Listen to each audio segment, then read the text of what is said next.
La voz de los protagonistas. Contacto telefónico.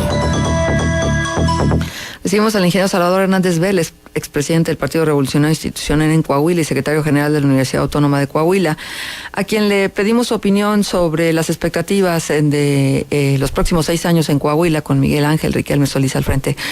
Salvador, gracias por estar con nosotros. Juan Ceballos, Marcela Paman y saludamos. Muy buenos días, Marcela. Buenos días, Juan. A la orden. Bueno, pues en principio, con la experiencia política y con lo que ha significado la trayectoria de un personaje como el ingeniero Salvador Hernández Vélez, nos gustaría conocer cuáles son las expectativas, sobre todo partiendo de que hay una serie de cuestionamientos por parte de los ciudadanos. En principio, pues los nombramientos de los secretarios, de quien se van a quedar al frente de las principales carteras, la vinculación de estas personas con los dos gobiernos anteriores, los gobiernos moreiristas, el deslinde de Miguel Ángel Riquelme Solís, si es que lo hubiera y si es que la necesidad se presentara de sus antecesores, y bueno, el reconocimiento de que hay que trabajar mucho para la cohesión del Estado.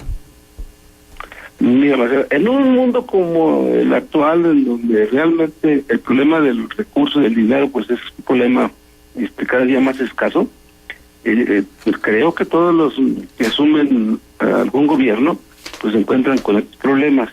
Y la otra cuestión es el hecho de que para poderlos cumplir en el mundo actual pues tienes que estar muy atento a toda una serie de cosas que antes no sucedían, como es atender la participación de la gente a través de las redes sociales, cumplir con los aspectos de transparencia y todos esos aspectos.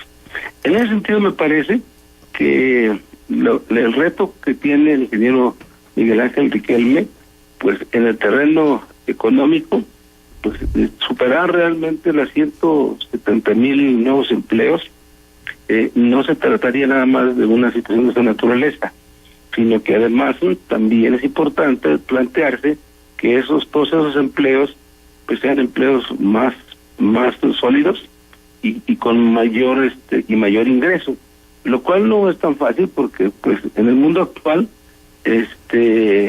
las empresas, en la medida que están en la competencia no de su país sino del mundo del mundo, pues están en una situación en la que no es tan fácil conseguir los mejores empleos si nosotros no nos avanzamos ahora por contar en el país, no en el Estado, con una política industrial muy clara a nivel del desarrollo, y que además pues somos un país que poco a poco vayamos avanzando en el desarrollo de tecnología. Ese es un gran reto, creo que tienen todos los gobernantes. En el terreno de la seguridad, me parece que también es una cuestión que hay que reconocer del gobierno que está terminando, y que es importante que se reconozca esta situación para que continuemos, porque estas cosas pues no quiere decir que ya se resolvieron, son situaciones que van a seguir estando en la medida en que pues hay un ambiente de delincuencia que está presente y que está al acecho, y el nivel de coordinación que se logró con todos los involucrados en estos aspectos de la seguridad, creo que debe mantenerse y debe también continuar con esta apertura para investigar pues todas las cuestiones que sucedieron antes, como es lo que ya está de una otra manera también dándonos a conocer los estudios que encabeza Guayo, porque esos también son importantes en el sentido no solamente de ubicar las cosas, sino también de implementar las políticas públicas que demanda la realidad que implica todas estas circunstancias.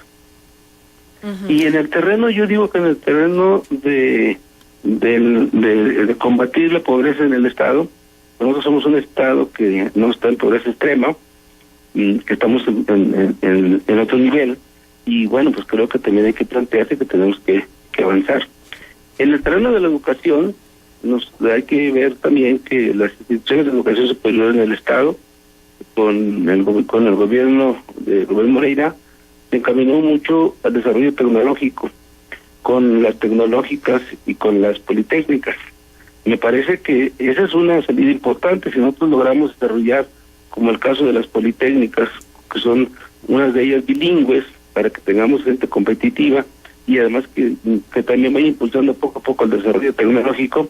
Se me hace que es un reto, pero no hay un reto muy importante en relación con esto, es en el COECIT, o sea, lo que es el CONACYT.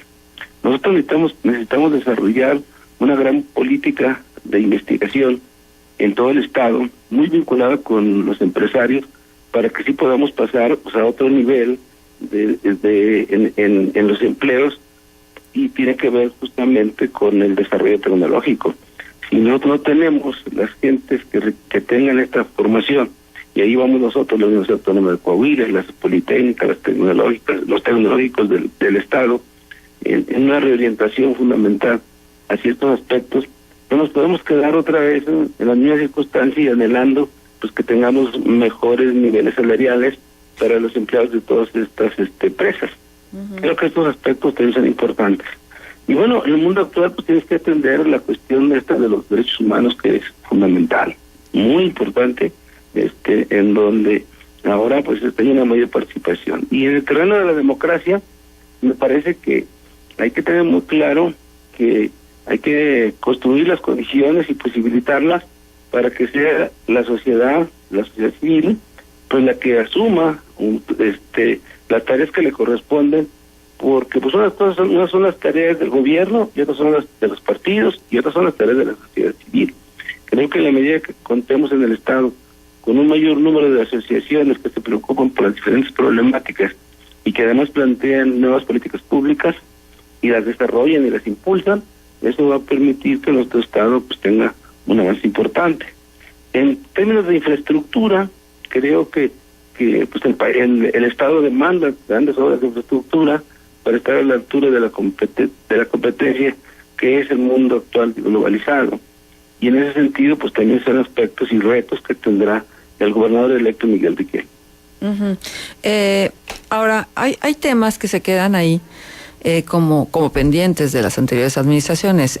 Ya he citado uno de ellos, y tiene que ver con lo sucedido en Allende, en Piedras Negras, y los estudios, las investigaciones, los datos que han venido arrojando. Y entonces las responsabilidades que tendrían pues algunos funcionarios en torno a esto que sucedió. El tema de la megadeuda sigue estando presente. Y esta posibilidad de que sea el gobierno del ingeniero Miguel Ángel Riquelme sea una continuidad de los gobiernos moreiristas, y entonces que sirva, lo dicen así, lo expresan así, de tapadera de lo que se hizo mal en las anteriores administraciones. Esto ya tiene más visos políticos, pero me gustaría saber cuáles serían las estrategias como para que esto no fuera un lastre en el gobierno de Miguel Ángel Riquelme, que recién va a comenzar. A mí me parece que una estrategia que Miguel tendría que asumir es el hecho de que busquemos cada día mayores mecanismos de participación de la sociedad civil, para que sea la sociedad civil también la que sea una especie así como ahora sí como dicen los politólicos actuales, ¿no?, de panóptico, o sea, de vigilante permanente pues de las acciones y las actividades tanto del gobernador electo como del nuevo equipo.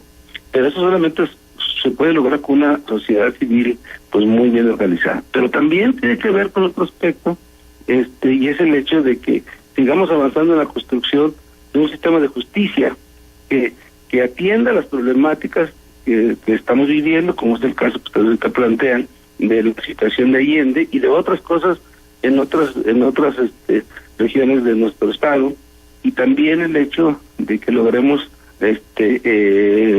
avanzar en este aspecto también de la megadeuda, que aquí también la PGR y la propia Secretaría de Hacienda y ellos pues también deben participar en la cuestión de poder dejar y tener claro de estos aspectos. Pero a mí me parece que todas estas cuestiones, lo que nos ayudaría muchísimo para que nosotros podamos estar en otro nivel de participación, es la participación de la ciudadanía. Pero una participación crítica, ¿no, Salvador? Porque la verdad, pero eso es precisamente a lo que no están acostumbrados los gobiernos, porque la participación crítica de la sociedad es incómoda. Mira, fíjate, yo cuando fui presidente del PRI en Torreón, un día tuve una reunión con 70 organizaciones de la sociedad civil en Torreón, y cuando acabamos la reunión me dicen, oye, Salvador, ayúdanos a organizarnos tú, porque tú nos convocaste y aquí estamos 70. No, le dije, o sea, los aspectos de la sociedad civil los tiene que resolver la sociedad civil. O sea, la sociedad civil no puede ser corporativa. La sociedad civil tiene que jugar un papel, como dices tú, Marcela, crítico, un papel participativo, un papel que ponga en primer término por los intereses de la sociedad y que pueda tener contrapesos suficientes para que el Estado también, junto con la sociedad, pues avance en el proceso de ser una mejor sociedad. Uh-huh. Sí, pero entonces, ¿qué se necesita para ello? Voluntad, ganas de escuchar a la sociedad civil, aceptar que los gobiernos son falibles, que se equivocan, que cometen errores y reparar entonces esos errores, ¿o cómo sería? Bueno, una cosa que sí hay que reconocer, pues es que ya no hay recursos suficientes como los había antes, ¿no?, para resolver una serie de cosas, y eso no lo vamos a poder resolver si no logramos que la sociedad civil confíe en las instituciones, porque si no, ¿cómo la sociedad civil va a participar y va a tener realmente, va a poner su grano de arena que le corresponde, en el sentido de que su grano de arena la sociedad quiere que sea para el servicio de la sociedad y no de los gobiernos? Me parece que hay que avanzar mucho en esa ruta, porque si no, pues creo que nos quedaríamos a medias. Pero también creo que en ese sentido el gobierno mismo tiene que buscar maneras de aperturar cada vez más una participación de la sociedad y por lo tanto mecanismos de participación y de atención, pero no en los asuntos nada más que exista una reunión, en los asuntos de la elaboración de políticas públicas y de la implementación de las mismas. Uh-huh. Sí, pero hay situaciones que son particulares, ¿no, Salvador? Por ejemplo, a ver, ¿cómo es posible que quien estuvo al frente de FICREA esté siendo por ahí mencionado como parte posible del gabinete? Sí, bueno, está el pendiente de que explique qué pasó con ese recurso. Entonces, a lo que me refiero es, y lo pongo como ejemplo de un caso, ¿no? Hay casos que son emblemáticos y que si no se resuelven esos casos, pues la confianza de la ciudadanía seguirá como está en este momento, mermada. Cierto, sí. O sea, hay casos en los que la sociedad ha puesto mucho atención y pues eso tiene que resolverse. Eso, si no puedes construir mecanismos de confianza que son fundamentales en este momento, porque pues si uno atiende, por ejemplo, al Actinbarómetro, nos damos cuenta que la credibilidad y la confianza en las instituciones en general cada día va de caída. Exacto. Y entonces necesitamos recuperar esas cuestiones, como dices tú, resolviendo ejemplos que son ahí icónicos. Ajá, emblemáticos. Y ahora, bueno, hay municipios, sí. Hay municipios que van a estar gobernados por la oposición dentro de Coahuila. ¿Cómo sería la mejor manera de relacionarse dentro de lo que significa un gobierno de extracción priista, un gobierno estatal, y gobiernos de otras extracciones en los municipios?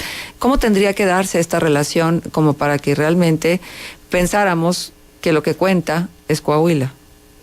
A mí me parece que ahí pues hay que entender que vivimos una sociedad, sobre todo ahora de pluralidad política, y que es importante pues que esta pluralidad política esté atendida en buenas condiciones de todas partes, o sea, que cada uno de ellos ponga la parte que le corresponde. Y por lo tanto, pues creo que tiene que haber una política de atención a las problemáticas de los municipios que son gobernados en este caso por la oposición, y poner en primer plano pues los planteamientos de la sociedad. Y volvemos a lo mismo, o sea, este tipo de cuestiones otra vez van a tener que ser vigiladas por la propia sociedad civil, o sea, por la propia ciudadanía, y eso sería los contrapesos que ahora faltan en este proceso. O sea, nosotros hablamos mucho de que el contrapeso del ejecutivo, del judicial y del ¿cómo se llama? Y del legislativo, pero en el mundo actual también se requiere el contrapeso de la ciudadanía para que las cosas funcionen de mejor manera y de esa forma pues haya un proceso sobre todo de respeto, ¿no? Que es lo que se requiere ahorita aquí para que en una comunidad, o sea, en un municipio en donde ganó alguien de la oposición, bueno, pues hay que respetar en primer término justamente la voluntad expresada en las urnas de esos ciudadanos. Exacto, justo eso, Salvador. Y ahora tenemos encima el 2018, o sea, no nada más es cómo va a arrancar este gobierno después de 5 meses de que prácticamente nos llevó todo el año el proceso electoral en Coahuila, si nos damos cuenta y tomamos los tiempos de pre-campaña, campaña y luego la judicialización del resultado. Entonces es un año de mucho desgaste para los coahuilenses, pero 2018 lo tenemos a la vuelta y tal parece que pues también ahí va a haber pues una contienda bastante cerrada y caracterizada por los dimes y diretes, que creo que eso es parte del desgaste que se experimenta, ¿no? ¿Cómo avisoras que sería este año políticamente, electoralmente para Coahuila? Mira, yo creo que va a ser un año, creo que muy complicado, me parece que el hecho del uso de las redes sociales que exacerba muchas posiciones de todos tipos, de unos y de otros, y que más se divulgan una serie de cosas que muchas veces no son, no todo lo que se dice es cierto ahí en las redes sociales, pero al final de cuentas hay que reconocer pues que el ánimo de la sociedad se voltea hacia uno y otro lado, ¿no? Entonces me parece que el próximo año va a ser un año político muy complicado y además yo creo que va a estar la contienda muy enfocada de todos los demás partidos políticos contra Andrés Manuel López Obrador, y eso pues también no abona a la construcción de canalizar todos nuestros esfuerzos, todas nuestras energías, pues a sacar adelante los problemas principales del país. Y como dices tú, pues yo creo que el que gane va a ganar por una diferencia muy poquita. Va a haber un proceso otra vez igualito como el de Coahuila, de volatilidad electoral, donde se trasvasan los votos de un partido a otro y en donde las diferencias con las que se ganen va a ser muy pocas. Y por el otro lado, yo creo que se van a judicializar también estos procesos y así como está actuando también el TRIFE, que le da largas, tampoco abona a la construcción de una gobernabilidad que demanda y requiere el país para sacar adelante los problemas fundamentales que tenemos. Muy bien, Salvador, pues vaya retos los que tenemos por delante, que sea lo mejor para el país, porque finalmente lo decíamos en la introducción de este espacio, todos vamos en el mismo barco y todo lo que queremos es que haya progreso, que dejemos de ganar, que se deje de ganar este salario mínimo que es de verdaderamente indignante, donde ahora dicen que sí se puede comer, pero si está solo y sin pagar renta, sin pagar transporte o sin pagar luz, 88.36 pesos el salario mínimo, y ya no queremos cantidad, queremos calidad en los empleos y queremos seguridad, pero seguridad en serio, en fin, pues muchos objetivos que creo que pues tenemos nosotros, que la sociedad civil que hacerlos en conjunto con los gobiernos. Ojalá que los gobiernos den esa oportunidad. Muchísimas gracias, Salvador, por estar con nosotros y por darnos tu punto de vista. A la orden, Marcelo, que tengan un buen día, igualmente, Juan. Gracias. Buenos días. Las 8:05, vamos a ir a la pausa, regresamos enseguida.